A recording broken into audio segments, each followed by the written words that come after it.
Bonjour à tous et bienvenue sur le podcast Cardano français. J'espère que vous allez bien et que votre semaine a débuté en beauté.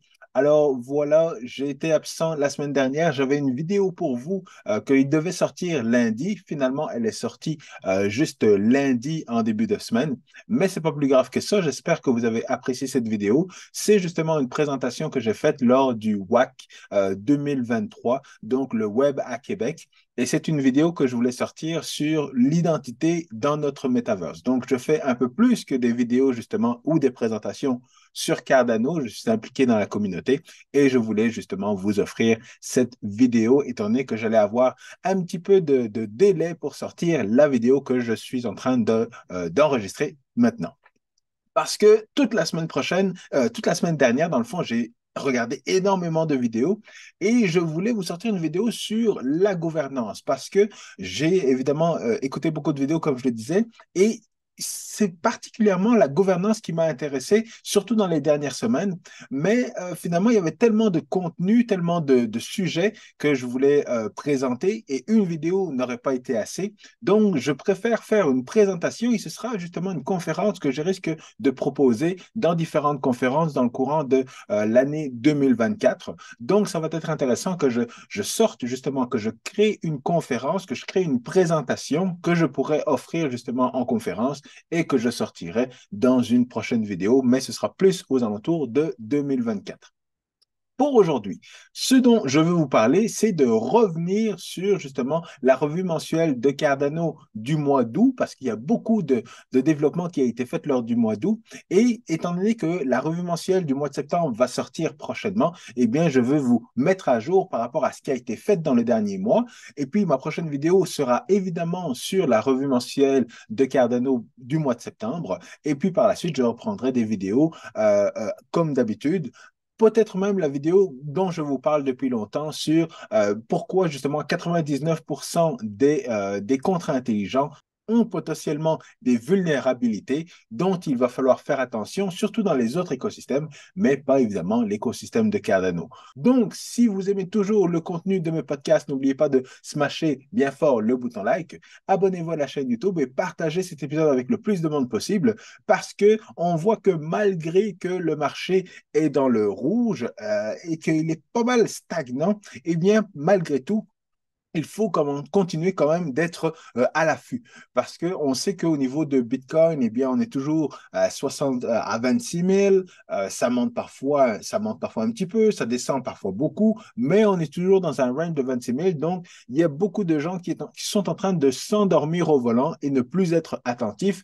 C'est sûr que ce n'est pas le cas pour moi, mais même lorsqu'on regarde au niveau de Cardano, on voit que Cardano, c'est toujours, encore une fois, dans ce même range qu'on est en train de faire. On n'est plus vraiment dans ce range descendant. On est sorti, mais là, on est en train de stagner.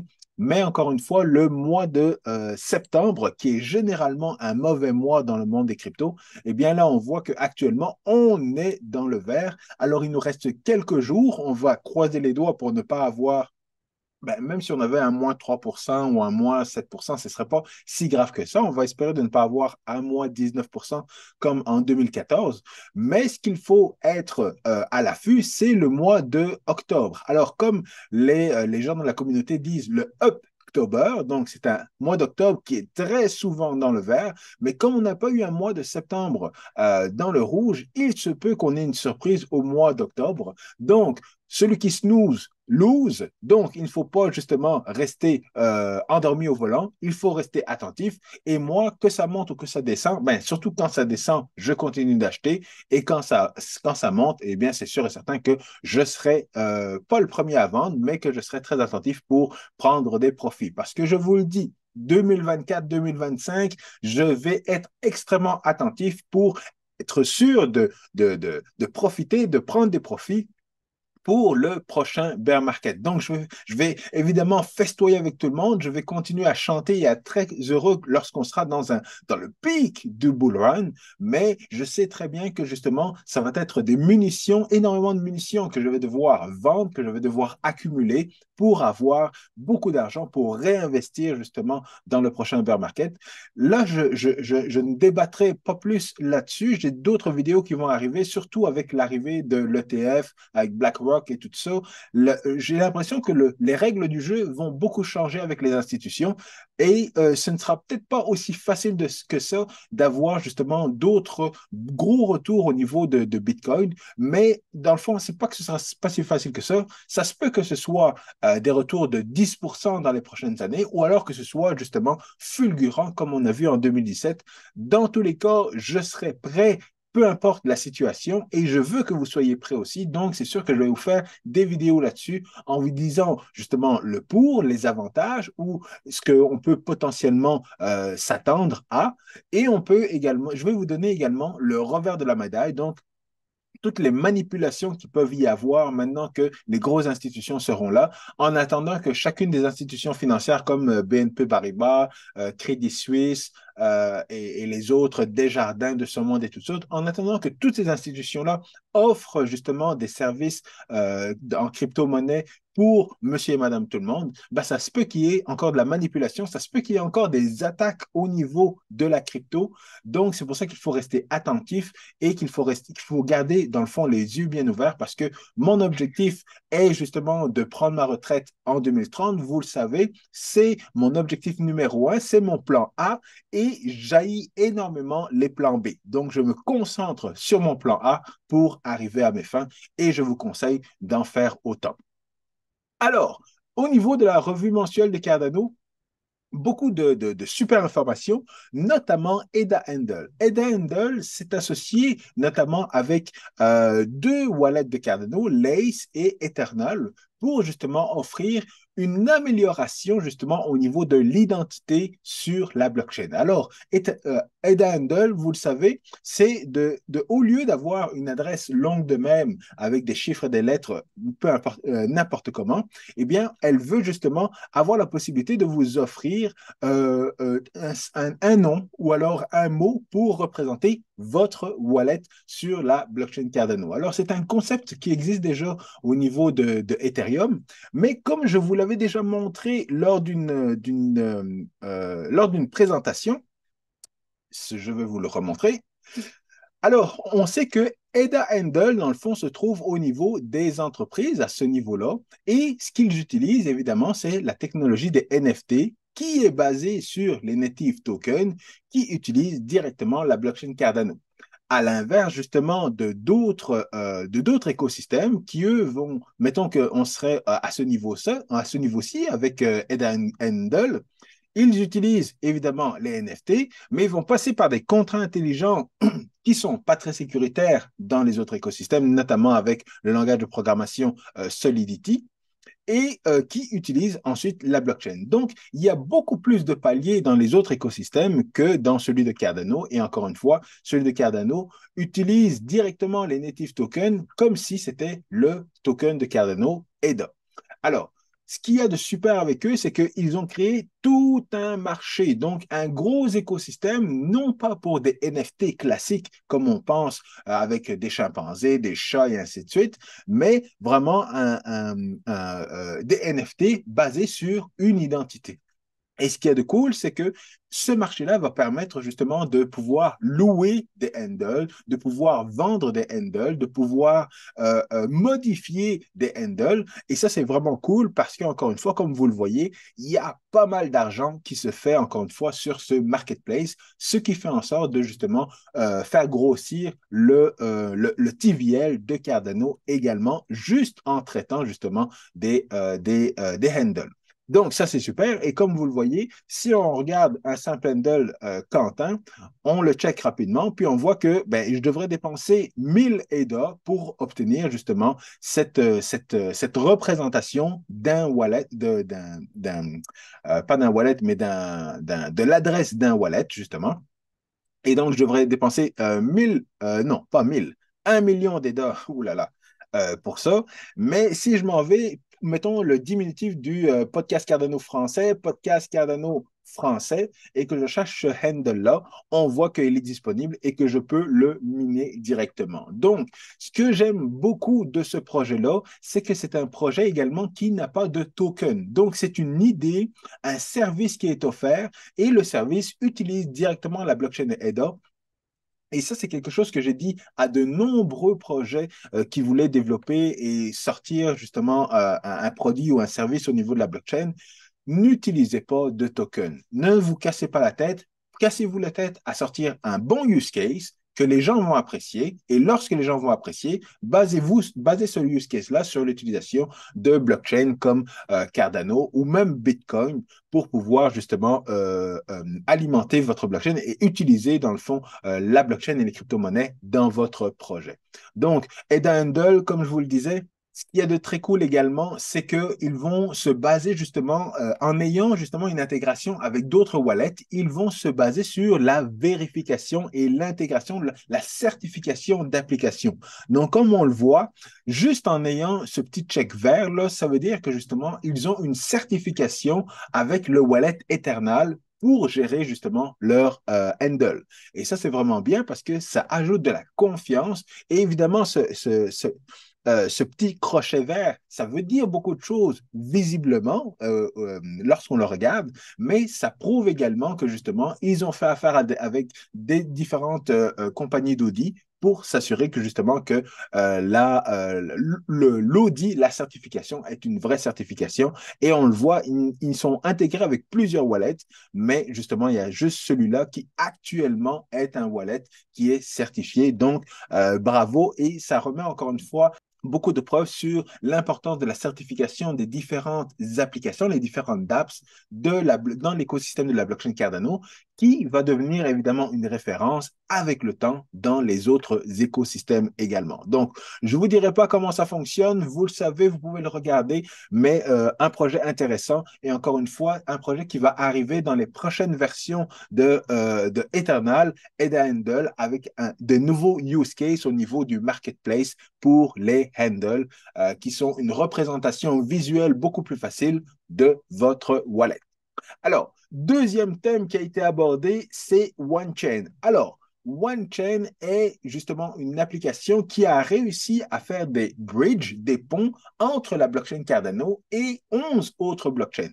Alors, les 11 autres blockchains sont notamment Bitcoin, Ethereum, Arbitrum, Avalanche, Binance, Optimism et ainsi de suite. Et ce qui est intéressant, c'est que justement, ces bridges vont permettre notamment d'amener de la liquidité sur la blockchain Cardano. Donc, ça, c'est super intéressant parce que en plus, ça amène de l'interopérabilité entre la blockchain Cardano et les autres blockchains. Donc, ça amène des nouveaux assets sur la blockchain Cardano et les nouveaux assets, on sait que ça peut justement ramener beaucoup d'argent. Pourquoi? Parce que si on regarde juste le market cap de Wrap Bitcoin, dans mon souvenir, il est au niveau de 4 millions de dollars, peut-être même plus. Donc, ça fait en sorte que justement 4 millions de dollars de Bitcoin sur la blockchain Ethereum, eh bien, ça fait beaucoup d'argent, notamment dans les DeFi. Mais on sait également qu'il peut y avoir toutes les ERC20, donc tous les tokens qui ont été émis sur la blockchain Ethereum qui peuvent justement transiger vers la blockchain Cardano pour justement continuer à faire du DeFi, avoir des paires ADA avec VeChain, par exemple, directement sur Liquid Finance ou une autre dApps de DeFi. Et ça, encore une fois, la liquidité et les assets vont arriver grâce au bridge justement de OneChain. Alors, c'est également bien parce que c'est dans les deux sens. Donc, autant les assets sur la blockchain Cardano peuvent aller vers d'autres blockchains que justement les autres blockchains, les assets des autres blockchains peuvent aller sur la blockchain Cardano. Donc, on peut voir des actifs, n'importe quel actif finalement qu'on voit au niveau de la blockchain Cardano, se retrouver sur la blockchain Ethereum, Polygon et d'autres blockchains. Mais bien entendu, je suis pas mal sûr que ça va être l'inverse qui va se passer. Donc, des actifs qui vont aller vers la blockchain Cardano plutôt que des actifs qui vont aller de la blockchain Ethereum vers d'autres blockchains. Quoique, il y a des applications comme, j'ai oublié le nom de l'application, je vous en ai parlé de temps en temps, mais il y a des applications qui ont commencé déjà leur développement sur la blockchain Ethereum pour aller chercher justement du market share, donc aller chercher des utilisateurs, du marché et ainsi de suite.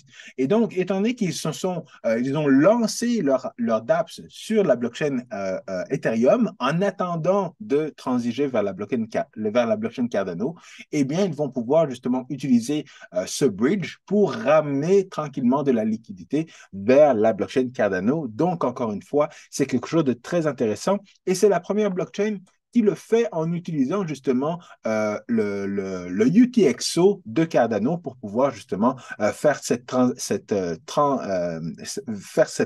transition-là. Et étant donné que OneChain est une compagnie de recherche et développement, eh bien, les contrats intelligents qu'ils ont créés, ce sont des contrats intelligents qui ont été créés notamment en Haskell. Donc, ça garantit justement un meilleur niveau de sécurité par rapport à ces bridges qui, généralement, quand ils font la une des journaux, c'est pas pour dire qu'ils sont super, c'est généralement pour dire qu'il y a eu un piratage, qu'il y a eu un hack, qu'il y a eu de l'argent qui a été volé. Mais au niveau justement de OneChain, ils ont augmenté le niveau de sécurité justement en utilisant Haskell pour créer leur contrat intelligent. Et ils utilisent également d'autres éléments comme Schnorr Signature et cette curve-là. Je ne sais pas exactement ce que ça veut dire.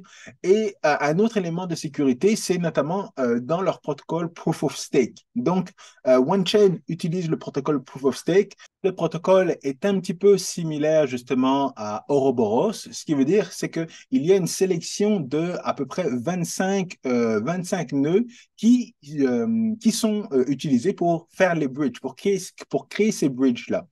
Et également, ils mettent un certain nombre de one-chain, de tokens en collatéral, et le bridge ne peut pas excéder le nombre de tokens qui va être en collatéral lors de la sélection de ces 25 bridges-là.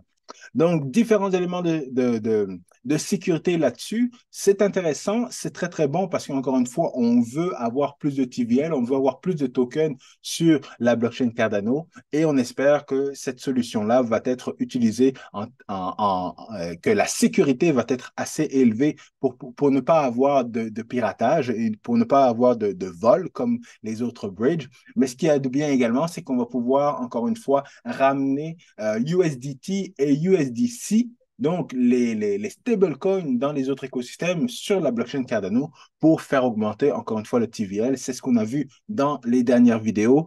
L'apport de stablecoin a permis justement de faire augmenter énormément justement le TVL de la blockchain Cardano. Donc, encore une fois, très intéressant.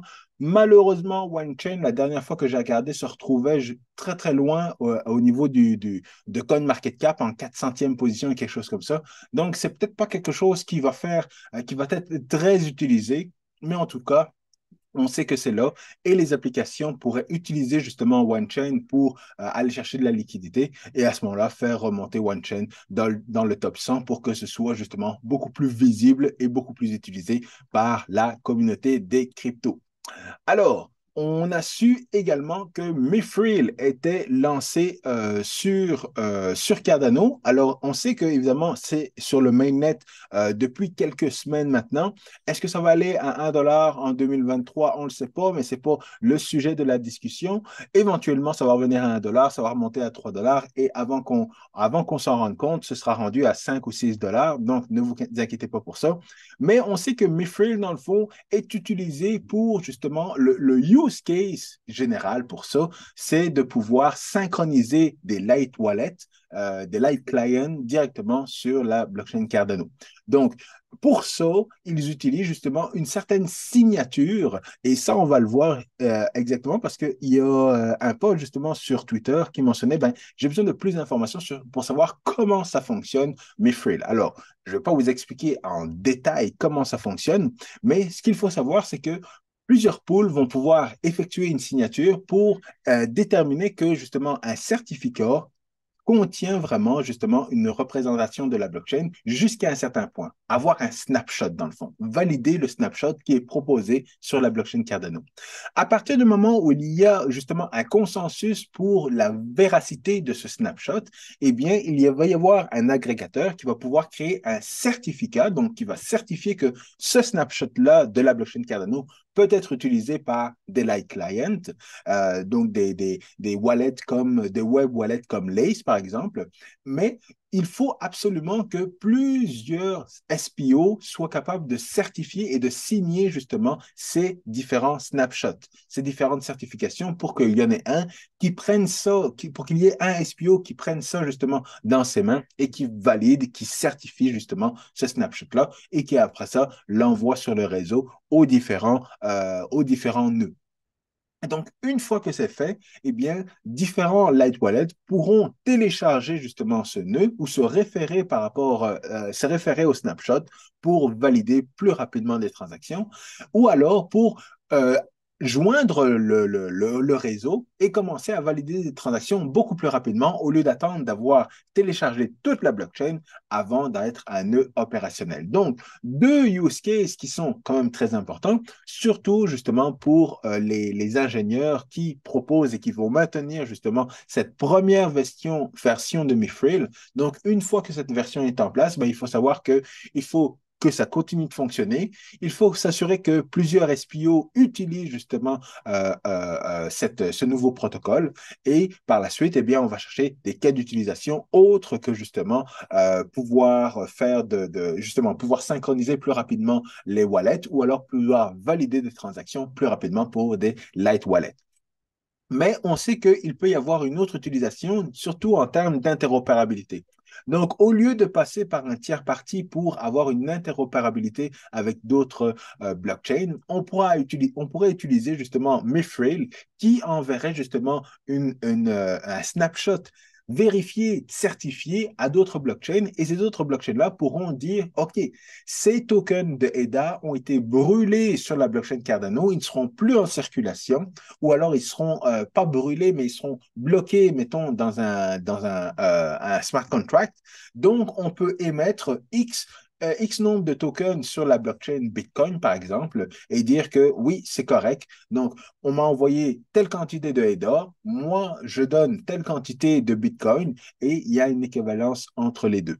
Alors, au niveau de Book.io, c'est une super application, une super app que j'ai découvert et qu'ils ont fait leur présentation notamment pour acheter, lire et beaucoup d'autres use cases au niveau des e-books et des audiobooks. Donc, vous avez justement un store online, vous pouvez acheter un livre et dans le fond, le livre représente un NFT. Donc, le NFT, vous êtes sûr qu'il se trouve dans votre wallet. Vous pouvez, comme je le disais, le lire, mais vous pouvez faire énormément d'autres choses comme si vous aviez acheté le vrai livre physique. Alors, c'est sûr et certain qu'au niveau des droits d'auteur, tout ça, il y a des récompenses qui vont directement à l'auteur, à la maison d'édition, mais également, vous avez différentes versions du livre que vous allez acheter. Donc, vous pouvez avoir des couvertures qui pourraient être des couvertures inédites. Vous pouvez une fois que vous avez acheté le livre, vous pouvez le louer à d'autres personnes, vous pouvez le prêter à d'autres personnes, vous pouvez évidemment le revendre, le mettre en exposition. Donc, ce sont des use cases qui sont quand même intéressants, surtout et reproductibles, surtout avec des liens avec un vrai actif, donc un vrai livre. Vous pouvez refaire les mêmes choses avec un livre numérique. Ce qui est de très intéressant, c'est qu'ils ont montré que malgré le bear market, ils continuent justement à vendre des livres et à pouvoir justement continuer à avoir pas mal de use cases. Donc, la compagnie a grossi pendant le bear market. Ce que j'aime moins par rapport à ça, c'est que ils ont malheureusement un token. Alors, je l'ai déjà dit, avoir un token, personnellement, je trouve pas ça très nécessaire dans une application. Je pense que c'est mieux de se focaliser sur le produit, le service et d'utiliser justement un ADA ou Bitcoin ou peu importe quoi pour faciliter le paiement. Mais je ne vois pas vraiment l'intérêt d'avoir un token dans cette situation-là. Bien sûr, je peux évidemment me tromper et l'avenir me démontrera si je me suis trompé dans leur cas ou alors si j'avais raison et que le token n'a pas vraiment d'utilité dans ce use case ou pour ce service-là. Alors, avant de terminer, deux autres projets qui ont l'air quand même très intéressants, mais qui travaillent plus dans le domaine de l'infrastructure. Donc, je le disais au niveau de la blockchain Cardano, développer de l'infrastructure est quand même quelque chose de très important. On en a besoin et notamment Maestro est une plateforme qui permet justement de développer une application blockchain d'un bout à l'autre. Donc, on part justement du code, on a les contrats intelligents, on a l'interaction avec la blockchain et après ça, vous pouvez créer votre interface et ainsi de suite. Donc, il y a beaucoup de développement qui se fait au niveau de Maestro et c'est quelque chose de très important dans l'écosystème. Eux, évidemment, n'ont pas un token, mais vous pouvez utiliser et louer leurs services. Et c'est sûr que les développeurs vont mieux comprendre ce dont je parle. Mais dans le fond, c'est une application complète qui vous permet de développer des applications sur la blockchain Cardano avec notamment de la documentation. Et ce qu'il y a de bien également, c'est qu'en plus, très bientôt, il va y avoir l'utilisation de contrats intelligents. Donc, vous aurez des contrats intelligents qui seront totalement documentés, que vous pourrez directement intégrer justement à votre application. Évidemment, les contrats intelligents vont être validés, vont être certifiés pour être sûr qu'il n'y a pas de bug, qu'il n'y a pas d'erreur dans la documentation, mais ce sera totalement du drag and drop, dans le fond, d'utiliser des contrats intelligents déjà utilisés, déjà codés, déjà éprouvés justement au niveau de l'écosystème de Cardano, que vous pourrez intégrer directement à votre plateforme. Donc ça, je trouvais ça très important et très intéressant de vous le montrer. Dernière application ou dernier projet au niveau de l'écosystème de Cardano, c'est Dequadrant. Donc ça, c'est une compagnie justement des Pays-Bas qui offre du service accompagnement au niveau de la blockchain Cardano. Donc tout ce qui est au niveau de la consultation, au niveau du développement d'applications, configuration de nœuds et tout ça, ou de stake pool, ils font tout ça. Et ils ont deux propositions notamment que je trouvais cool, une proposition qui est de pouvoir intégrer directement sur la page web la possibilité de développer des contrats intelligents et de les tester. Donc, directement que ce soit web native. Et ça, c'est quelque chose qui n'existait pas, ben, qui existait déjà avec le Plutus, Plutus Playground et Marlowe qui sont justement directement des applications que vous pouvez utiliser sur le web. Et donc, eux, on met une proposition qui a été votée dans Fundis pour justement développer justement une autre infrastructure pour pouvoir tester vos contrats intelligents directement au niveau du web. Donc ça, je trouvais ça cool. Et l'autre également, c'est le Mempool Explorer, c'est de pouvoir consulter justement le mempool d'un SPO, comment un SPO gère la priorité des différentes transactions. Donc, ça, c'est une autre proposition qui a été faite et que je trouvais ça intéressant également. Mais ils ont des services, comme je le disais, ils peuvent vous offrir n'importe quel service. Donc, si vous avez besoin de développeurs pour un projet blockchain pour lequel vous avez une idée, mais pas de bras pour le faire, eh bien, vous pouvez entrer en contact avec eux et ça va leur faire un plaisir justement de vous accompagner dans le développement de votre application blockchain. Alors, je vous laisse là-dessus. Évidemment, cette semaine, comme je le disais, on a la revue mensuelle du mois de septembre au niveau de la blockchain Cardano. Donc, je vous publierai le podcast dans les prochains jours, d'ici la fin de la semaine. De mon côté, je vous souhaite une bonne semaine. À très bientôt. Peace.